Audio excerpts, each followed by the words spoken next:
13 मार्च 2024लाच खूप महत्त्वाचे असे मंत्रिमंडळ निर्णय झालेले आहेत। त्याच्यामध्ये कोणाला फायदा होणार आहे? सगळ्यात महत्त्वाचं तर कंत्राटी कर्मचारी वर्ग, आशा सेविका, विवाह अनुदान आणि पोलीस पाटील ह्या चौघांसाठी खूप महत्त्वाच्या अशा मंत्रिमंडळाचे निर्णय झालेले आहेत आणि ते लागू सुद्धा झालेले आहेत।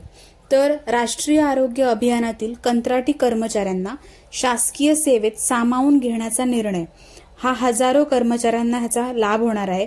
राष्ट्रीय आरोग्य अभियानांतर्गत राज्यातील कार्यरत कंत्राटी कर्मचाऱ्यांपैकी 10 वर्ष व त्यापेक्षा जास्त सेवा झालेल्या कंत्राटी कर्मचाऱ्यांना आरोग्य सेवेतील मंजूर समकक्ष पदावर सामावून घेण्यास मंत्रिमंडळाच्या बैठकीत मान्यता देण्यात आली। म्हणजे ज्यांना 10 वर्ष झालेली आहेत कंत्राटी स्वरूपात किंवा 10 वर्षापेक्षा जास्त झालेली आहेत त्यांना डायरेक्ट त्यांना पदावरती घेण्यात येणार आहे।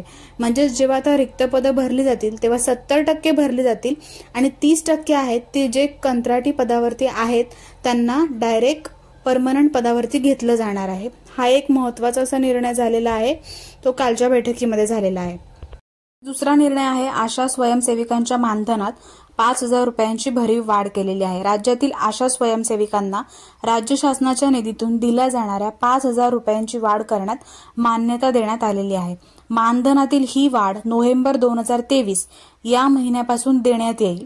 2023 ते 2024 या आर्थिक वर्षामध्ये नोव्हेंबर 2023 ते मार्च 2024 या कालावधीत वाढीव दराने मानधन देण्यासाठी आवश्यक असलेली जी काही तरतूद आहे त्याला मान्यता देण्यात आलेली आहे। म्हणजे तुम्हाला नोव्हेंबर 2023 पासून ते मार्च 2024 पर्यंत जे काही रखडलेले आहे त्याच्यापासूनच मानधनाला सुरुवात होणार आहे। तिसरं असं आहे शुभमंगल सामूहिक विवाह योजनेत अनुदानामध्ये वाढ केलेली आहे। म्हणजे जे आता 25,000 रुपये त्यांना अनुदान मिळणार आहे, पहिले त्यांना 10,000 रुपये मिळायचे। शुभमंगल सामूहिक विवाह योजनेत अनुदानामध्ये वाढ करून 25,000 रुपये करण्याचा निर्णय आज झालेल्या राज्य मंत्रिमंडळ बैठकीत घेण्यात आला। सध्या सामूहिक किंवा नोंदणीकृत विवाहासाठी मंगळसूत्र व इतर वस्तूच्या खरेदी करता प्रत्येक जोडप्याला 10,000 रुपये अनुदान देण्यात येते, ते आता 25,000 रुपये देण्यात येणार आहे। आणि जोडप्यांना 25,000 रुपये आणि संस्थांना 2,500 रुपये। संस्थांना पहिले 2,000 रुपये यायचे। म्हणजेच जे संस्था लग्न स्वयंसेवी संस्था असतात लग्न करताना त्यांना 2,000 रुपये देण्यात यायचे ते आता 2,500 रुपये होणार आहेत। त्यानंतर पोलीस पाटलांच्या मानधनामध्ये वाढ केलेली आहे। आता महिन्याला 15,000 रुपये मिळणार आहेत त्यांना।